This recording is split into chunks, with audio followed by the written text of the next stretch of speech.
Hello बच्चों, नमस्कार, जय हिंद। कैसे हो? उम्मीद करता हूँ आप सभी बहुत अच्छे होंगे और आप अपनी पढ़ाई को बहुत बेहतरीन तरीके से तैयार कर रहे होंगे बोर्ड एग्जाम 2027 के लिए। और आज हम शुरू करने जा रहे हैं डे 14 में प्राचलिक फलनों का अवकलन, जिसे हम कहते हैं डिफरेंशिएशन ऑफ पैरामेट्रिक फंक्शंस। ठीक है, डिफरेंशिएशन ऑफ पैरामेट्रिक फंक्शंस। यानी अभी क्या होता था, आपको जो फंक्शंस दिए जाते थे y इक्वल्स टू दे दिया जाता था। यानी मैं यूं कहूं, ध्यान से समझिएगा भाई, अगर x एक यहां पे आपको चर दे दिया गया, यानी कि वेरिएबल दे दिया गया, और एक वेरिएबल आपको y दे दिया गया। ठीक है, अब होगा क्या, x और y जो है यहां पे, ये जो दो चर होंगे, इसको किसी तीसरे चर के रूप में, इसको किसी तीसरे चर के यानी कि थर्ड वेरिएबल के रूप में अगर यहां पे व्यक्त कर दिया जाए, रिप्रेजेंट कर दिया जाए, और तीसरा चर यहां पे क्या होगा, मान लो t है। अगर तीसरा चर यहां पे t है, जिसे x और y जो हमारे पास में वेरिएबल थे, उनको अब तीसरे वेरिएबल के रूप में रिप्रेजेंट कर दिया जाए, तो इसे हम कहते हैं प्राचलिक फलनों का अवकलन। ठीक है ना। अब देखो, जो हमारे पास में ये दो चर है, ये हमारे पास में दो चर है x और y। x और y हमारे पास में दो चर आ गए, तो इन्हें तो हम क्या कहेंगे बेटा, इन्हें हम कहेंगे प्राचलिक। इन्हें हम क्या कहेंगे, इन्हें हम प्राचलिक कहेंगे। इन्हें हम कहेंगे जी प्राचलिक। अब जो ये हमारा तीसरा चर यहाँ पे है, जो ये हमारा तीसरा चर यहाँ पे बैठा हुआ है, इसे हम कहेंगे प्राचल। इसे हम कहेंगे बेटा प्राचल। प्राचल को हम बोलेंगे यहाँ पे पैरामीटर। प्राचल को हम बोलेंगे यहाँ पे पैरामीटर। बहुत ध्यान से समझिएगा भाई।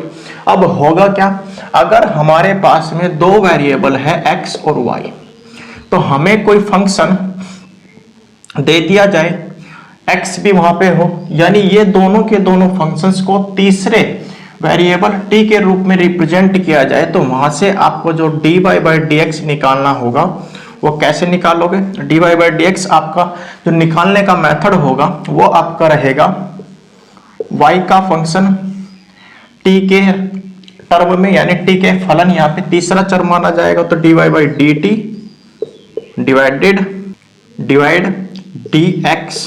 अगर आपका x का जो फंक्शन है वो t के रूप में रिप्रेजेंट किया गया हो। अब देखो यहाँ पे डिवाइड का चिन्ह है, डिवाइड का जब चिन्ह होता है तो आप कहोगे भैया इसे हम यहाँ पे मल्टीप्लिकेशन में लिख देंगे। मल्टीप्लिकेशन में जब लिखेंगे तो इससे बाद वाला जो हिस्सा है, पार्ट है, वो आपका उल्टा हो जाता है, यानी कि ये हो जाएगा dt अपॉन dx। ठीक है, ये आपका dt अपॉन dx बनेगा, ये वाला पार्ट। समझ आ रही है बात। इस फंक्शन को, या फिर यूं कहिए इस रिलेशन को आप तैयार कर लीजिएगा भाई, बहुत बढ़िया तरीके से करिएगा। और देखिए, ये जो आपका संबंध बनता है यहाँ पे, इसे हम थ्योरम के नाम से भी कह सकते हैं। थ्योरम, थ्योरम आपकी है भाई। ठीक है, थ्योरम नाम भी इसे दिया गया है। थ्योरम को हिंदी में कहते हैं बेटा प्रमेय। क्या बोलते हैं, प्रमेय। तो आपको ये थ्योरम याद रखनी है भाई। ये थ्योरम आपको याद रखनी है जब आपको दो वेरिएबल दे दिए जाए x और y, और x और y को किसी तीसरे चर, किसी तीसरे वेरिएबल t के रूप में रिप्रेजेंट कर दिया जाए, तो इसे हम कहते हैं प्राचलिक फलनों का अवकलन। ठीक है ना। अब देखो, हमारे पास में दो चर थे y और x, तो dy बाई dx जब आप निकालोगे तो आपको यह थ्योरम याद रहनी चाहिए, dy by dt divided by dx upon dt equals to dy by dt into, ये जो डिवीजन है ना, डिवीजन हटेगा तो मल्टीप्लिकेशन आएगा, मल्टीप्लिकेशन आएगा तो ये बाद वाला पोर्शन जो होगा आपका उल्टा हो जाएगा, यानी कि dt अपॉन dx ये बनेगा। यहां तक पॉइंट क्लियर है? क्लियर है जी सभी को। अब आगे चलिए, यहाँ पे हम आपको दिखाते हैं किस तरीके का फंक्शन होगा और किस तरीके से हम उसे डिफरेंशिएट कर रहे होंगे भाई। हर एक क्वेश्चन मैं आपको ऐसा कराऊंगा जो अभी तक बोर्ड एग्जाम में पूछे जा चुके हैं। तो जो भी स्टूडेंट्स, जो भी भाई बहन चैनल पर पहली बार जुड़ते हैं, चैनल को सब्सक्राइब कर लो भाई। जो आपका 1K का टारगेट होता है उसे कंप्लीट करना है। और ये आपके सपोर्ट, आपके प्यार के बिना संभव नहीं है।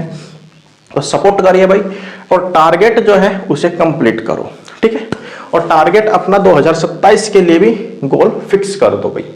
समझ आ रही है बात? चलो जी, अब हम यहाँ पे देखते हैं फंक्शंस किस तरीके का रहेगा। टाइम वेस्ट ना करते अपने मेन मुद्दे पर अब हम चलते हैं।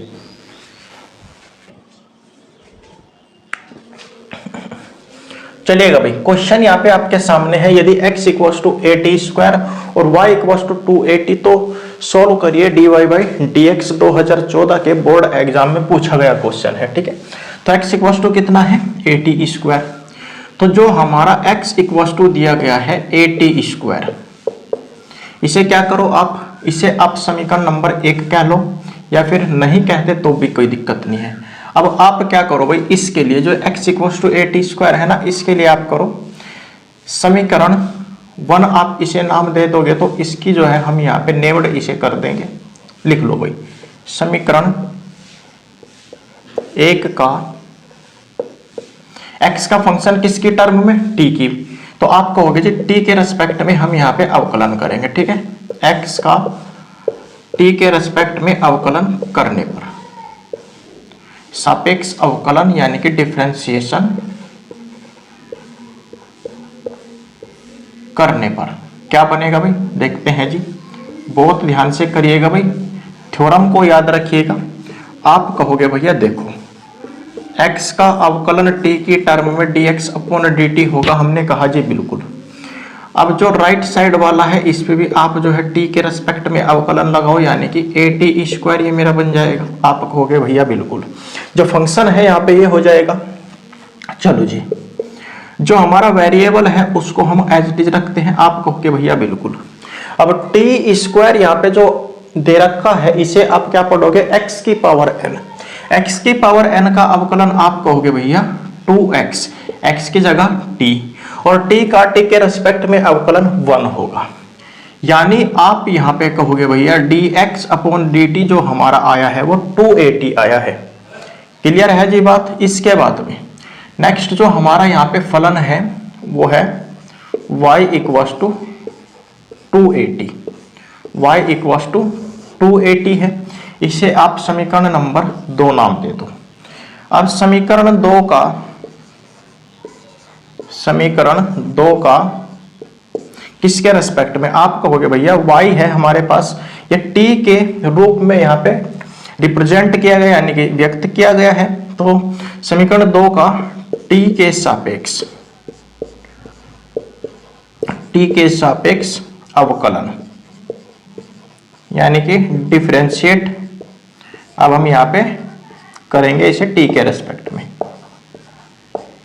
करो भाई, दोनों साइड में आपको डिफरेंशिएशन ऑपरेट करना है, यानी ये मेरा हो जाएगा dy by dt equals to d upon dt of y equals to कितना है, आप कहोगे भैया 280 है।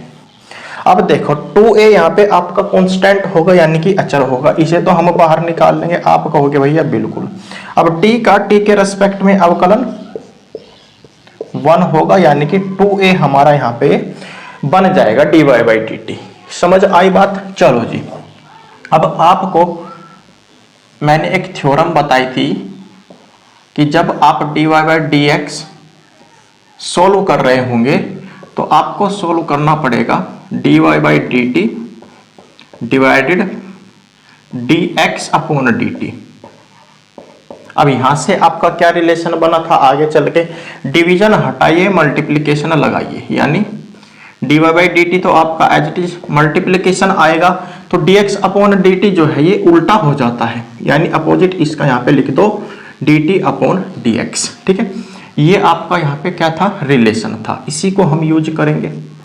आप कहोगे देखो भैया dy बाई dx हमारा यहाँ पे आ जाएगा, अगर हम यहाँ पे dy बाई dt और dt अपॉन dx सोल्व कर दे, यानी कि देखो हमारा यहाँ पे dy बाई dt ये रहा और dx अपॉन dt ये रहा, ठीक है।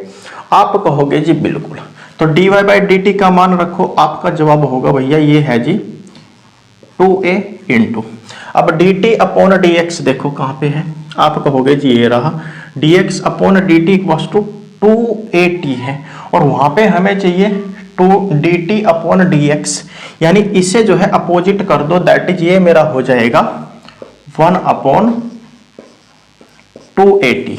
ठीक है, 1 अपॉन 280। क्यों?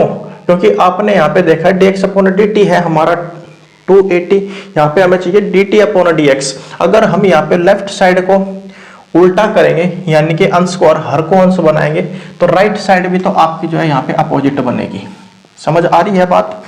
2a से 2a कट जाएगा, तो आपका dy बाई dx कितना बनेगा बताओ भाई? तो dy बाई dx कितना बनेगा? आपका जवाब होगा भैया 1 अपॉन t, यहाँ पे ये आंसर आ जाएगा। ठीक है, 1 अपॉन t जो है यहाँ पे हमारा दिए गए प्राचलिक फलनों का यहाँ पे अवकलन होगा t की फॉर्म में। समझ आई बात? तो आपको क्या रिलेशन याद रखना है? आपको ये रिलेशन या फिर यूं कहिए ये थ्योरम आपको यहाँ पे याद रखनी होगी। समझ आ रही है बात? चलो इसको नोट करो, इसके बाद और यहाँ पे देखिए क्वेश्चन, सभी पॉइंट आपको क्लियर हो जाएंगे। चलिएगा भाई नेक्स्ट क्वेश्चन अब की बार क्या कहता है, x equals to a cos cube t, y equals to a into sine cube t, और कहता है dy बाई dx बताओ। 2010 के बोर्ड एग्जाम में पूछा गया क्वेश्चन है, बहुत गजब तरीके का है। देखो यहाँ पे हम क्या करेंगे, सबसे पहले x इक्वल्स टू लिखेंगे। आप कहोगे भैया ये हो जाएगा a कितना है, यहाँ पे cos क्यूब t है, तो हम भी यहाँ पे क्या कर लेंगे x equals to cos cube t लिख लेंगे। समझ आ रही है बात? अब आप क्या करो, ये जो हमारा फंक्शन है x का t के फॉर्म में, इसे हम समीकरण नंबर 1 नाम दे देंगे। ठीक है जी, चलो समीकरण 1 का इसके सापेक्ष आप कहोगे भैया t के सापेक्ष हमें यहाँ पे करना पड़ेगा। ठीक है ना, t के सापेक्ष या फिर रेस्पेक्ट में अवकलन, यानी कि डिफरेंशिएशन के सापेक्ष अवकलन करने पर करिए भाई। आप कहोगे भैया देखो ये हो जाएगा x है हमारे पास बिल्कुल, dx upon dt equals to d upon dt, और x की जगह क्या है, आपका जवाब होगा जी a cos क्यूब t है, हम कहेंगे बिल्कुल। अब यहाँ पे a है हमारा कांस्टेंट, तो आपका जवाब हो जाएगा, देखो भैया ये आ जाएगा dx upon dt equals to, a तो आपका स्टार्टिंग में आ जाएगा क्योंकि आपका a क्या है, कांस्टेंट है, अचर रहेगा। चलो जी cos क्यूब t यानी साइन तो यहाँ पे बनेगा नहीं, क्योंकि अब सबसे पहले हमें क्या लगाना है, आप कहोगे भैया x की पावर n वाला फॉर्मूला लगाओ, तो यहाँ पे आपका यह हो जाएगा 3 cos, और 3 में से 1 कम कर दो, आप कहोगे भैया पावर यहाँ पे 2 बच जाएगी, और t इंटू, अब जिसे हमने x पढ़ा उसका फिर से अवकलन, दैट इज अगर मैं इसे अलग से आपको सोल्व करके बताऊं तो आप कहोगे देखो भैया यहाँ पे हम इसे इस तरीके से लिख सकते हैं। आप कहोगे जी बिल्कुल लगाओ, तो आप कह दोगे 3 cos स्क्वायर t इंटू, इसको हमने x पढ़ा, इसका फिर से अवकलन कर दो। फंक्शन किससे स्टार्ट है, c से, यानी ये तो निश्चित है कि हमारा जो डिफरेंशिएशन यहाँ पे आएगा वो माइनस का आएगा, तो भैया चिन्ह हमने लगा लिया यहाँ पे माइनस, और cos का हो जाएगा यहाँ पे sin t। ठीक है ना, तो हम इस कंप्लीट की जगह क्या रख लेंगे, आप कहोगे जी 3 cos स्क्वायर t तो आ गया, केवल माइनस का sin t बनाना है, केवल यहाँ पे हमें माइनस का sin t लिखना है।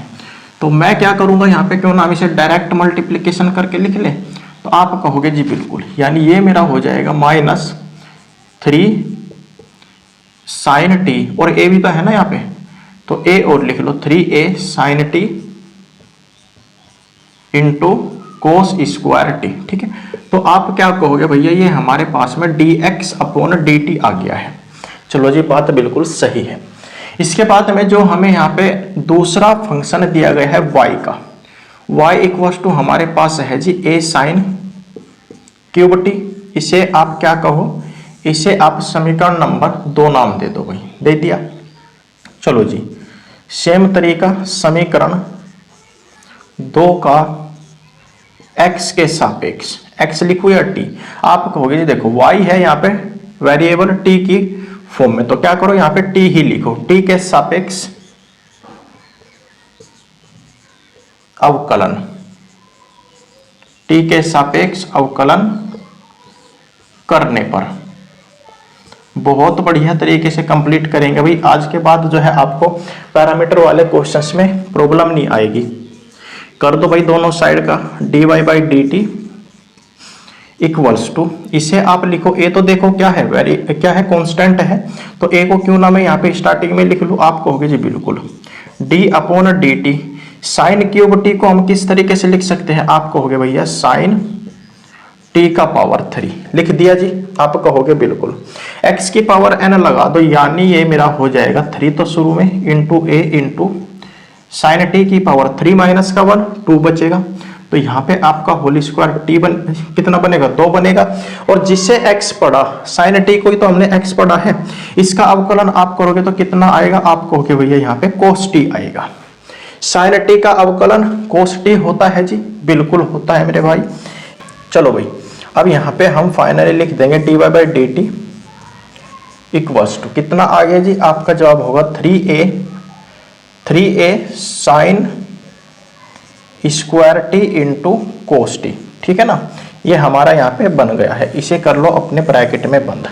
अब जो हमारा रिलेशन है भाई, जो हमारी प्रमेय है, उसके अकॉर्डिंग हम यहाँ पे काम करेंगे। आप कहोगे जी बिल्कुल, दैट इज जब हम dy बाई डी एक्स निकाल रहे होते हैं तो हमें क्या चाहिए होता है, हमें चाहिए होता है dy by D T into D T upon D x. ये हमें यहाँ पे चाहिए होगा भाई इस रिलेशन के अकॉर्डिंग, ठीक है जी। आप कहोगे भैया बिल्कुल, देखो dy बाई डी टी हमारा ये रहा, तो मैं क्यों ना इसको स्टार्टिंग में ही लिख लूँ। बिल्कुल लिख सकते हैं, यानी कि dy by D X equals to dy by D T का मान रखो आपका रहा ये 3a sine square T into cos T, 3a sine square T into cos T, ये लिख दिया जी। और into D T upon D X, D T upon D X, यहाँ पे हमारा D X upon D T है। जब D T upon D X करेंगे तो क्या कर दो, दोनों साइड्स को उल्टा कर दो, यानी कि 1 अपॉन हमारा ये बन जाएगा, ये हमारा हो जाएगा माइनस का 3a sine T into cos square T, ठीक है भाई। ये हमारा उल्टा करने के बाद इसके डिवीजन में आ जाएगा। इतनी कॉमन सेंस तो आपके पास है, मुझे पता है। अब 3 से 3 कैंसिल कर दो, a से a कैंसिल कर दो। देखो भाई यहाँ पे पावर 2 है तो एक पावर से तो ये कट जाएगा, सेम तरीके से एक पावर से यहाँ पे साइन कट जाएगा, यानी ये आ जाएगा dy by D X equals to minus sine T upon में कोस टी। कितना बना, आप कहोगे भैया साइन टी अपॉन में यहाँ पे हमारे कोस टी बना है।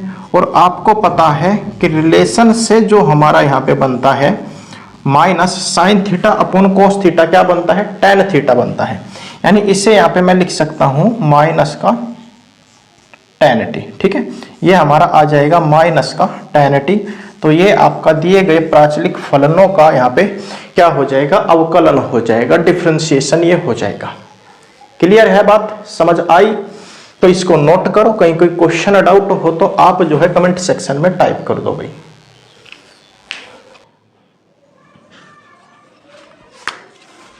चलिएगा भाई, नेक्स्ट क्वेश्चन यहाँ पे कहता है x इक्वल टू, अब की बार ये हमारे पास में है, y इक्वल टू है तो dy बाई डी एक्स हमें यहाँ पे बताना है, ठीक है जी।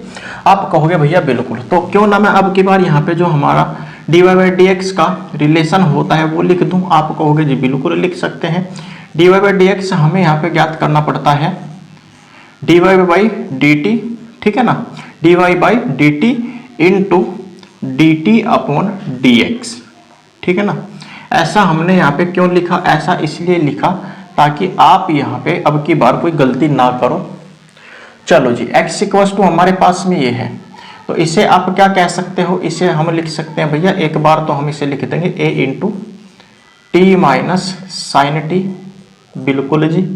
और इसे आप समीकरण नंबर 1 नाम दे दो, ठीक है ना।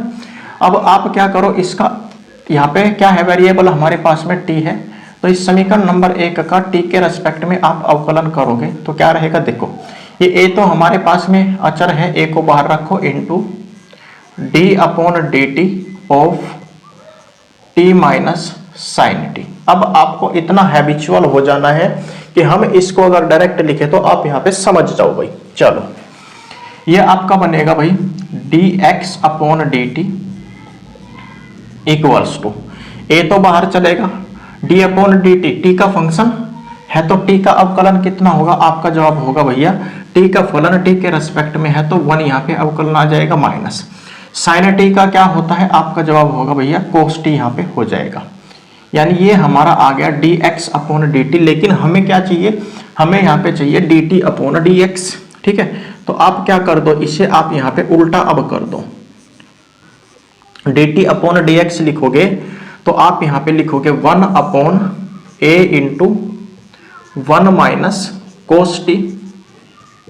ठीक है ना भाई, ये आपका आ जाएगा अब यहाँ पे फाइनली dt अपॉन dx। इसके बाद में जो हमारा है फलन y equals to a into